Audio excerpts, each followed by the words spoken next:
What's going on, Packer fans? Happy Wednesday. Welcome back to an all-new episode of the Pack a Day podcast. I'm your host, Andy Herman. You can follow me on Twitter at Andy Herman NFL. Thanks so much for being here today.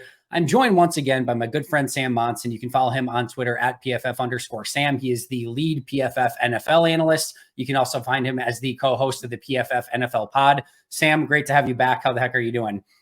Doing well. How about you? I am doing great as well, although not quite as great, coming off a little bit of a disjointed Packers loss at the hands of the Las Vegas Raiders. You know, that line of like when you see the Vegas line and it seems fishy that it probably is fishy. That was one going in where it was Raiders -2. And I think, I don't know, maybe from your side of things, maybe from the outside looking in, it made a little bit more sense. But I think a lot of Packer fans were like, really, Raiders -2? And then, you know, if it's fishy, it probably is fishy. And this one was fishy. And it exactly was that. Raiders get the win. Yeah, I mean, Vegas, the odds makers had it correct, right? But I kind of agree with you. It felt like a game that Green Bay should have won going into it. And even during the game, it felt like a game that, you know, eventually something's going to click and the Packers will ease away or show that they're the better team because, you know, the Raiders aren't good. Yeah. Like we had some, optimism about Green Bay earlier in the season. And I feel like that was a game that did get away, even if it ended up proving the odds makers right. It did. It's the second one, probably not two, because Atlanta, you had the one where they had the 12-point lead going into the fourth quarter on the road. That one gets away. This one felt like it got away too. Even, you know, Josh McDaniels did everything he could with his fourth down decision instead of going for 1 yard against this Packers defense. Kicks the field goal, doinks off the upright, and it just felt like, man, somehow they're going to find a way to get away with it. And alas, that was not the case. So just a disjointed game from, I think, both teams. Not great from the Raiders either, but unfortunately a little bit worse from the Packers side of things. Let's just start there. This has been more of a struggle lately for Green Bay. As you said, there was a little bit of optimism early. They look good against the Bears. Yes, it's the Bears, but they look good against the Bears. They looked good for 3 quarters against the Falcons and then blow it. They look terrible for 3 quarters against the Saints, but then win it. Sort of the reverse of those two. Then the Lions get the better of them. They lose to the Raiders. What have we learned about this Packers team through 5 weeks now? Yeah, I think they're still, as a team, kind of trying to get things together, particularly on the offensive side of the ball. You know, I think the defense is its own thing, and it's been much better. The front seven has been dramatically better than last year. They're getting pressure. Gary looks fantastic. They're presumably going to ramp up his workload at some point. When they do, I think you're sitting on a defensive player of the year type of performance, albeit there's 6 or 7 guys in the NFL that are at that level at the moment. But the offense, it's like we've talked about Jordan Love before. He's still functional, but he's making mistakes, right? And early in the season, he wasn't making as many. And the mistakes are more obvious now that the situation has gotten worse. The offensive line through the first couple of weeks had allowed like 4 pressures or something crazy. And then they've been steadily allowing more and more pressure. And a guy like Max Crosby has a day against the Raiders, and now he's under pressure a lot. So everything around him, like his circumstances that right at the start of the season, I think were pretty good, have been getting worse, in addition to him still making mistakes, still not being the most accurate quarterback in the world. So now you've kind of got all these elements of Jordan Love is not efficient enough to carry everything by himself. This young receiving core, who I still like, I think they're talented. I think they've got skills. They're making enough mistakes, you know, as young players that's not helping. And the offensive line is now deteriorating and getting worse and making their version of mistakes, which is, you know, letting pressure and putting everything else in a tougher spot. And those things are all combining now to just sort of create this inefficient offense that isn't really able to get out of its own way and stop making enough mistakes to just move the ball down the field. I'm so glad you said that too. It does feel like collectively, I don't know that there's any one player that I look at. I know, Dylan's had some ups and downs, but collectively, I don't know if there's any one player that I'm just like, this is not a, potential starting caliber NFL player. We've seen it from him at some point in time. But everyone to a T is making some level of mistakes, and it's just almost like a different player on a different play every single time. And I know when you have a young team, there's going to be that volatility and those ups and downs, but you almost have a group of players that nobody's exactly playing their best brand of football right now, and it's affecting everyone around them and making them play worse. And it's just kind of like this, combined structure of you don't know what you're going to get on a down-to-down basis. It really is, and it is this combination. You know, they when you have sort of, let's call those three separate elements of the offense, the protection, the quarterback himself, and then the receivers. Those are three separate areas where somebody can make a mistake during a play, any one of which can ruin the play, right? And if they time them so that they're not happening at the same play, now you're just ruining three times the number of plays that you could potentially be. And you've seen that throughout the game, right? Like Jordan Love makes a nice play and then Romeo Doubs drops a ball, right? It's like, Yeah. Dobbs is a solid player, but he's not good enough that he can afford to be dropping these passes. Like if you're Romeo Doubs, you need to be making those plays because you don't have the crazy physical attributes that some of these other guys do. You need to be the solid receiver that makes every one of those catches and, takes it for a first down when it's there. The play right at the end of the game, right? Christian Watson is wide open early in the play, but the moment he's open is exactly the moment the protection is breaking down and Jordan Love has to start moving. And then by the time he finds him again, it's too late, right? And that's like a mistake on top of a mistake. Like it wasn't there early when the protection was breaking down. And by the time Jordan Love got the play back under control, it probably wasn't there anymore. And he ends up compounding the mistake by throwing a jump ball to basically the DB instead of the receiver. So that's really just what we're talking about here. Is it's I think a young, talented offense, but with that lack of experience, I think comes just more mistakes than other more experienced units would be making, and they're compounding on each other. Yeah, to your point, that last drive is like the perfect microcosm of what the way things are going right now, because you have Love throw an accurate pass to Dobbs and Dobbs drops it, which is not indicative of what Dobbs normally does. But on that play, he drops the ball. Luke Musgrave drops one over the middle, a little bit more of a difficult catch, but probably one he should have had and would tell you he should have had. And he drops that one. And then to your point, like I think it might have been Jenkins that got beat on the play on the last one, whoever it was. It's like if Love's, and I think he is looking for Watson. I know LaFleur is like jumping up on the sidelines because Watson beats his guy. Right. But it's like the one time that lineman gets beat, and then now all of a sudden you don't get the big explosive play. If everyone just does their lame cliche 111th, it looks a whole heck of a lot better. And it's not like you're looking at this entire offense as this atrocity, but it's just the little mistakes here and there. And I think, was it also the final drive where Love did just inaccurate underthrown pass to AJ Dillon, who couldn't quite pick it up off the floor? Like, if not the last one, it was right around the end of the game too. Yeah. And so it's like every sort of drive's got at least one or two of these plays where somebody's screwing up, and it's either the quarterback, it's the protection, it's the receivers, maybe it's two at the same time, but it's enough. Like the offense is not good enough to be able to overcome that volume of mistakes. That brings us to the next one, because I know in Green Bay land, there's a lot of angst and maybe frustration about Matt LaFleur. This is now gone from the Joe Barry, which still exists to some extent, although I thought this was a good game from the defense overall, Raiders or not. This is now transitioned to Matt LaFleur and his, sort of how he's coaching this team and how he's playing, play calling and all that sort of stuff. From your vantage point, how do you view Matt LaFleur as a head coach and a play caller? I think he's a good head coach, a good play caller. I don't think that Matt LaFleur is the problem here, and I don't even think that that there's necessarily a big collective blame to go around. I think this is just kind of inevitable, right? If you don't have a quarterback that's going to be a superstar right out of the gate, and maybe that's the one potential area of criticism is, you've had this guy sitting there for a few years, you must have had a reasonable idea of what he was capable of, and we're seeing that at the very minimum, he's not able to sort of elevate the play of everybody else around him, right? And he's not at that level of star where some of the other mistakes wouldn't be big problems because he's able to overcome all those kinds of things.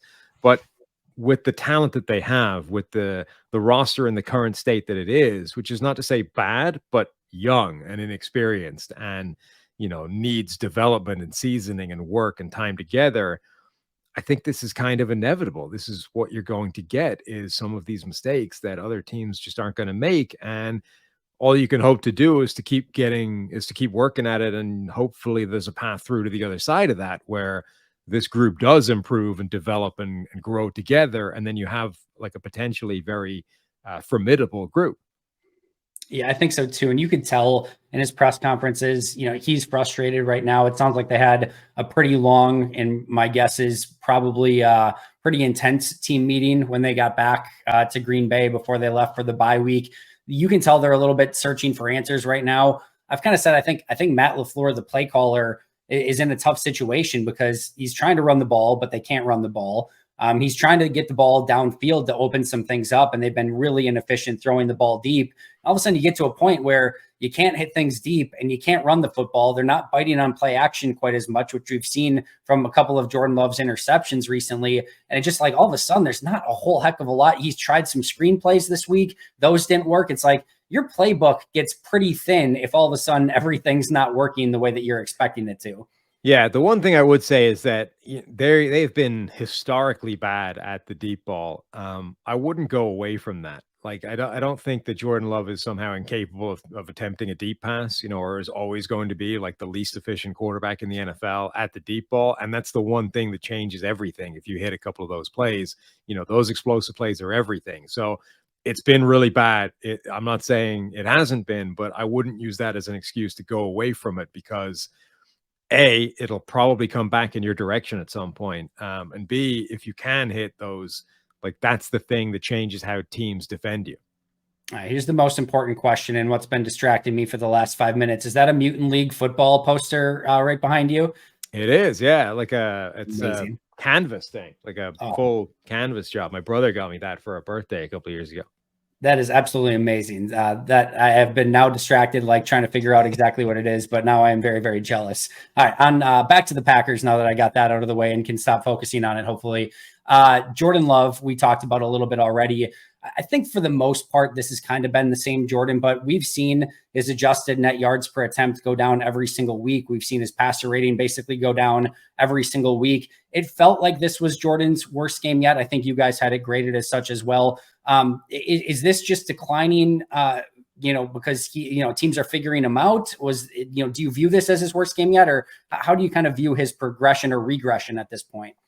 Yeah, I think it was his worst game. But the thing is, they've all been kind of in the same area, It's just that they've had dramatically different results. Like the more or less the same performance has resulted in a 3 touchdown, no interception, 9 yard per attempt performance. It's also resulted in a 0 touchdown, 3 interception, 6.1 yard per attempt performance. And they've been like, there was a difference between the two, but it wasn't that big.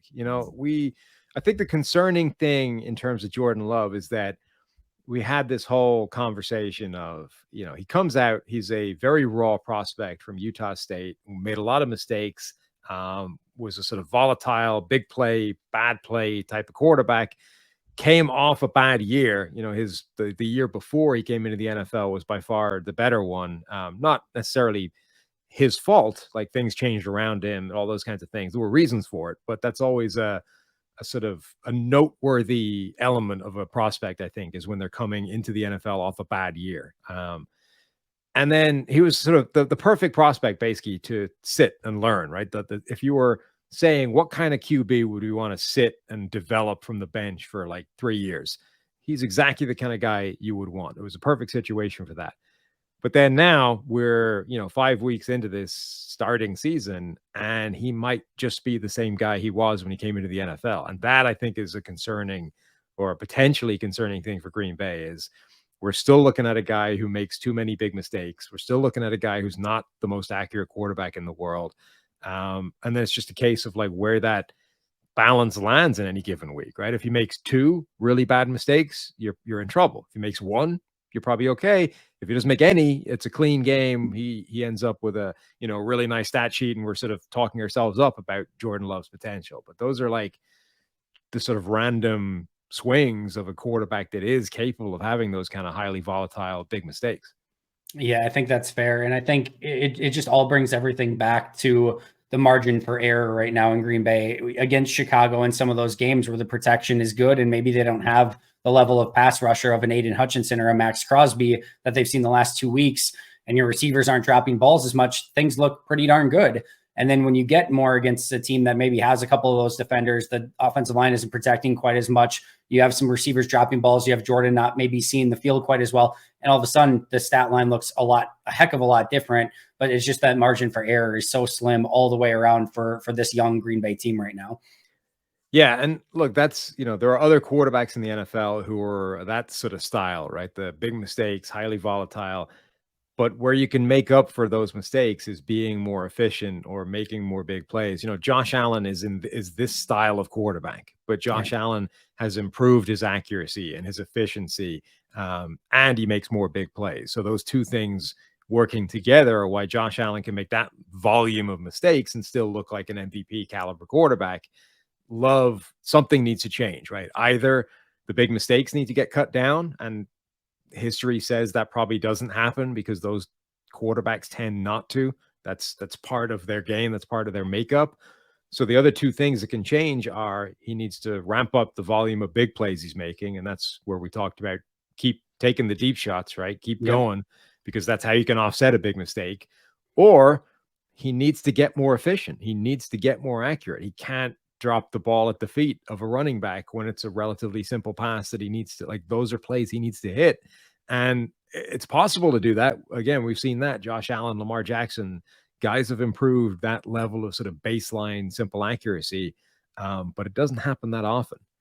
No, it doesn't. And like you said, and I think it's a really smart point, is to begin with, you got to figure out one of them, either better accuracy, more playmaking, or less mistakes. Because otherwise, again, if you end up with a game like this where you don't have the accuracy, you do have the mistakes, and you don't have the playmaking, these are the sort of results that you can end up with very disappointing losses in Vegas to the Raiders. It's been a tough week, I know, for Packer fans. Not a lot of positives to discuss, but I do feel like one of the positives has been Rasul Douglas. I think had a really, really great grade from you guys. I think a 90.9 grade. I thought he looked phenomenal. I said all week, like, if the rest of this team plays with the intensity and attention to detail that Rasul Douglas did this week, this is a probably very different outcome against the Raiders. He had the two, trick plays where he was all over, the flea flicker that he breaks up, and then the play where they're trying to throw back across the field to Garoppolo. He's right there waiting for that one. I just thought his brand of intensity and just attention to detail was really, really good in this game, and kind of has been throughout the year so far. Yeah, he was really good in this game. Even just looking at the pass breakups that he had, both of them were really good plays. Both of them were very different plays. One of them was sort of sticking in tight coverage to a guy and then not necessarily winning a jump ball, but playing the receiver really well with a jump ball and making sure he couldn't come down with it. And then the other one was the kind of classic play that almost always fools that type of defense, right? They're running one of those deep over routes against a cover three look. That cover three corner is usually run off and he's gone. He's out of the play and you're hitting the space underneath him with that deep over. Instead, Rasul Douglas reads it and breaks back towards the deep over and breaks that up with authority. It's a play you don't see corners make that often, but his awareness, his understanding of what was happening was good enough that he was able to put himself in position to go make that play. Just really good. And those are just like his two highlight plays. The rest of his game was impressive as well. One of the buzzword around Green Bay right now is accountability and, holding players accountable. One of my favorite things about Rasul is he doesn't care who you are. If you made a mistake, he will call you out for it on the field. There was the play where Keyshawn Nixon, I think, was supposed to switch off and undercut the route. He was all over Keyshawn on that one. Early in the year, he was on Rashawn Gary for biting down too hard on a read option. On the play in this game where Rudy Ford was in the touchdown, it looked like Lucas Van Ness was supposed to drop. Ford was upset after the play, but Rasul was running right over too and being like, this can't happen. He knows what's going on with this defense. He knows where everyone's supposed to be, and he is not afraid to call people out for it on the spot. And I think for a young team that maybe needs a little of that, not only is he playing well on the field, but his attention to detail and his leadership, I think, is really showing out for this team as well. Yeah, he's become a really, really impressive player as his career has gone on. I spoke for a little bit about if Green Bay really struggles these next 2 weeks and the trade deadline starts to come, like, he could have been a name with Eric Stokes coming back. You've got Jair on the outside. You've got Nixon on the inside. You've got Carrington Valentine, who they like. I thought maybe they could entertain it. I think he's probably just too important, even from all the things that we just said. But his contract's interesting next year. He doesn't super fit the timeline that they're on right now. And maybe if someone wowed them, they would consider it. But all the stuff, all the intangible stuff that he's showing, I just think is too important. That's not exactly Green Bay's way of doing business. So hopefully they should win their next 2 games, and that's not an issue anyway. But that could be an interesting name if it does come up. I wanted to talk about one other thing. We know kind of going into the season now that rookie tight ends are going to usually take a hot second to develop. It doesn't just happen overnight, unless I guess you're Sam Laporta, who's having a heck of a rookie season so far. But I wanted to talk about the tight end. This was supposed to be a very deep tight end class. It kicked off with Dalton Kincaid at 25, then Laporta at 34, Michael Mayer, who the Packers just played against, at 35. Then you had Musgrave at 42, Schoonmaker at 58, Brenton Strange at 61, and finally Tucker Kraft at 78, kind of encompassing those first 3 rounds. They've been up and down. Laporta, I think, has clearly been the creme de la creme of the tight end crop so far for Detroit. But other than that, it's been a little bit of a tough go, maybe as expected for these young tight ends so far. Yeah, it has been. And part of it is always opportunity. You know, you look at the kind of list, and the only 3 guys with more than 5 targets over the course of the season are Sam Laporta, Luke Musgrave, and Dalton Kincaid, right? Those 3 top guys are the only ones that have even featured as significant parts of the offense. And obviously Laporta is the one guy who's in an offense right now that A is humming, is clicking, firing on all cylinders, and B doesn't necessarily have, you know, the complete array of weaponry that's kind of all the targets are already taken up, right? Luke Musgrave is dealing, or sorry, Dalton Kincaid rather is dealing with this offense in Buffalo where most of the targets going to Stephon Diggs, and then they're trying to find that secondary guy, but Dalton Knox is going to get a ton. Gabe Davis is going to get a ton. Deontay Hardy is going to get a few. He's sort of fighting for scraps to try and carve a role within that offense. But I think I think all 3 of those guys have shown enough that even if their grades in a couple of cases aren't the best, I think they're going to be good players, all 3 of them. Yeah, I think so too. And I think, the hard part with Musgrave, and one of the things that I think a lot of people were trying to preach was that patience with him in training camp preseason. He looked like he was going to be a major focal point of this offense. I remember there was a practice where he got the ball 3 times in a row. They were giving it to him on end arounds and reverses. It looked like he was going to be, just like I said, a major focal point, and it hasn't exactly come to fruition. In fact, it almost felt like after getting chewed out a little bit on the sidelines, like they benched him for a little bit. We saw more Tucker Kraft and Ben Sims than we had in previous games, at least for a stretch of that game. I still think he's going to be a super talented, really good tight end in this league, but you can tell a lot of these guys still have a long way to develop, including Tucker Kraft as well, who has a 41.9 grade from you guys right now. Yeah, I think Musgrave will be a really good player. They obviously want to use him. Like, he's such a creative talent. He's such a physical talent that they've been using him in those ways, like you said, in training camp, the kind of the ways that you don't usually see tight ends deployed on those end arounds, those jet motions, that kind of thing. But part of the reason that being a good tight end right away in the NFL is difficult is it comes with blocking responsibilities, right? And it's not necessarily run blocking, though that's what everybody thinks about. It's pass protection responsibilities as well. And there's, you have to at least be viable in these areas before you can be on the field all the time and have the opportunity to make the plays as a receiver. And it's not necessarily often. You just can't screw up when you're given that shot. And this is why you hear the same story with running backs, right? The thing that's going to keep a young running back off the field is pass protection. And it's not that they don't need to do it very often, but when they do, it's important. And you've got to at least make sure you don't have a mental mistake on those plays, even if you get beat physically.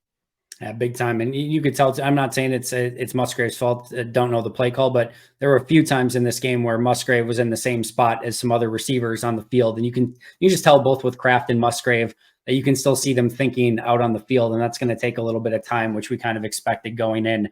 Before we get you out of here, I had to ask you a little bit about the NFC North. You have a interesting, is maybe, I guess, one way to look at it, Vikings versus Bears game this Sunday. Last place in the NFC North kind of on the line. The Bears finally pick up a win. They're coming off Thursday Night Football. Vikings have not only a loss against the Chiefs, which was sort of expected, but they lose Justin Jefferson. They're in a really interesting spot. And then maybe just to kind of follow up on that, with Green Bay slipping back a little bit as well, who's your, I guess not front runner, but who's the leader in the clubhouse to finish 4th in the NFC North right now? Yeah, I mean, I still think the Bears are the worst team in the division, but now the Vikings without Jefferson for at least 4 games, potentially longer, that's going to be tough sledding for them. Their defense is pretty atrocious, and the best thing about their offense isn't going to be playing for a month, if not longer. And if they lose a bunch of these games between now and then, there's no incentive to rush him back onto the field. You know what I mean? Like, he might be gone for a much longer period than people are expecting. So they could be the worst team by the time all is said and done. Also, if that's the reality for the next month, you would imagine that they are a prime candidate to be sellers at the trade deadline and start trying to rebuild this thing and strip down the roster for anything they can get while the trades are good. So, I think right now the Bears are still the worst team, but there's definitely a scenario or an outcome where the Vikings overtake them for the race to the bottom. And kudos to the Detroit Lions, who I feel like we're living in the upside down. They are the top of the NFC North. They are dominating, and they might just freaking run away with the NFC North fairly easily the way things are looking right now. And they've built that team the right way. Dan Campbell has them built in his image. Ben Johnson on offense is doing a lot of great stuff. It's a fun team. As much as it pains maybe Packer fans to say, that is a fun team to watch right now, the way that they are playing. No, they look really good. And they're that one game against Seattle away from being undefeated. And everybody be talking about them as good as any team in the NFL. Could not agree more. Sam, you are absolutely amazing. Thank you so much for doing this every single week. Tell everyone about the Pro Football Focus NFL podcast, as well as your work over at PFF. Yeah, 5 days a week for the PFF NFL podcast right now. You get it on YouTube or anywhere you get your podcast. And make sure to give him a follow at PFF_Sam. You can follow me at Andy Herman NFL. You can follow the podcast at Pack-A-Day Podcast. That's going to do it for Sam and I today. But until next time, and as always, go Pack Go.